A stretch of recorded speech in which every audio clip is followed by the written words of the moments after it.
Bonjour à tous, et aujourd'hui on se retrouve pour un épisode de l'Instant Cannes. Alors ouais, il s'est passé des incidents, donc peut-être pas dans le bon sens malheureusement, il n'y a pas eu de spectacle dans le bon sens on va dire sur les matchs d'hier du coup, mais on va récapituler un petit peu tout ça ensemble. Mais juste avant que la vidéo commence, je t'invite à t'abonner, à liker, à commenter, me donner ton avis sur les rencontres du jour, et on va directement commencer. On va commencer avec la première rencontre qui se déroulait donc à 14h.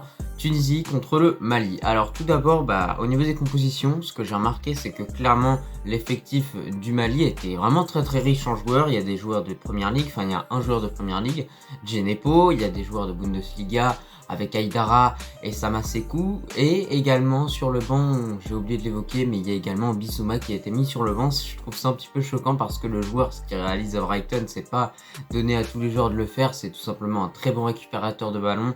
Et je sais qu'avec Arsenal, quand on les affronte, c'est très compliqué. Pourquoi? Parce qu'il y a Bissouma qui récupère des ballons. Mais quand j'ai vu le match que Samasekou a sorti et Aïdara au milieu de terrain, ce fameux petit duo que j'ai adoré vraiment, ils ont récupéré un nombre de ballons assez incalculable, ils font beaucoup de courses, beaucoup de kilomètres. Donc franchement, ces deux joueurs-là, ils sont peut-être indispensables et peut-être meilleurs que Bissouma réellement pour réaliser tout ce qui est tâche de récupération et etc. Sinon, il y avait des joueurs comme Amira Traoré, le joueur qui vient de Norvège, leur buteur la connaît, que j'ai trouvé excellent durant le match. Voilà, c'est lui qui libère cette équipe et qui leur permet de remporter le match sur un penalty.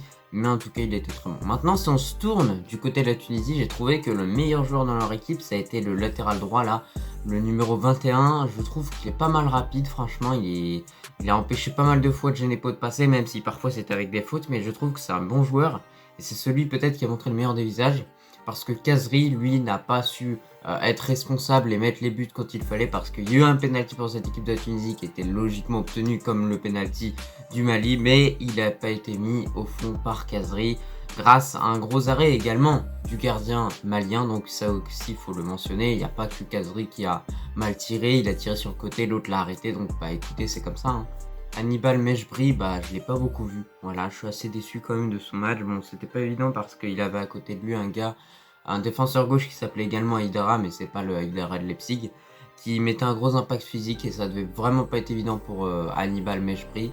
Mais du coup, on l'a pas vu. On attend de voir s'il va peut-être se réveiller lors des prochains matchs, parce que malgré le fait que tu tombes contre un gars qui est costaud, faut quand même montrer toi aussi tes qualités et de quoi tu es capable. Sinon, on va parler un petit peu du match, parce que là, on parle un petit peu de la prestation de l'un, de l'autre, etc. Dans le match, moi, j'ai trouvé que le Mali, de façon générale, ils ont été au-dessus, ils avaient la possession, ils ont fait un très bon match. Ils n'ont pas réussi à marquer dans le jeu, du coup, conclusion, ils ont réussi à marquer sur un penalty. Ils arrivent et ils empochent leurs 3 points, donc voilà, maintenant, après, ils ont eu chaud quand même avec ce penalty de la Tunisie. Je dis pas que la Tunisie n'a rien fait ou etc. Ils ont attaqué en seconde période et d'ailleurs, ils les ont bien fait flipper. Mais au final, le Mali réussit à s'en sortir avec une victoire 1-0. Et sinon, pour parler un petit peu de l'incident de dernière minute dans le match, bon alors c'est vrai que honnêtement en tant que Marocain ça m'aurait arrivé, j'aurais été vraiment en rage parce que l'arbitre clairement il a pas interrompu la rencontre à la 85e. Apparemment ce serait parce qu'il aurait eu une insolation qu'il aurait un petit peu oublié, etc. Je doute un petit peu de tout ça, hein. C'est surtout pour sauver sa place qu'il dit ça je pense. Et également, il a repris le jeu du coup à la 85e, et ensuite ça s'est stoppé encore à la 89e. Alors que moi je pense que minimum sur ce match-là, fallait mettre 3 minutes de temps additionnel. Bon, on sait pas ce qui peut se passer en 3 minutes de temps additionnel, soit ça peut rester 1-0, soit il peut y avoir une égalisation. Honnêtement, j'aurais vraiment pensé que ça allait rester 1-0 parce que dans cette canne, les buts sont durs à mettre. Et c'est pour ça que je trouve qu'au final, ça change pas grand-chose qu'il rajoute 3 minutes, etc. Après ce long petit débrief sur le match entre la Tunisie et le Mali, on va aborder le match qui était à 17h donc entre la Gambie et la Mauritanie. Donc alors déjà on a eu encore une fois un incident, cette fois-ci ça concerne les hymnes.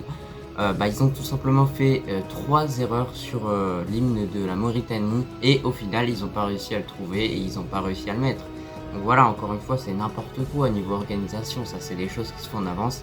C'est pas des choses qui se font sur l'instant. Sinon, de façon générale, on avait quand même un match serré.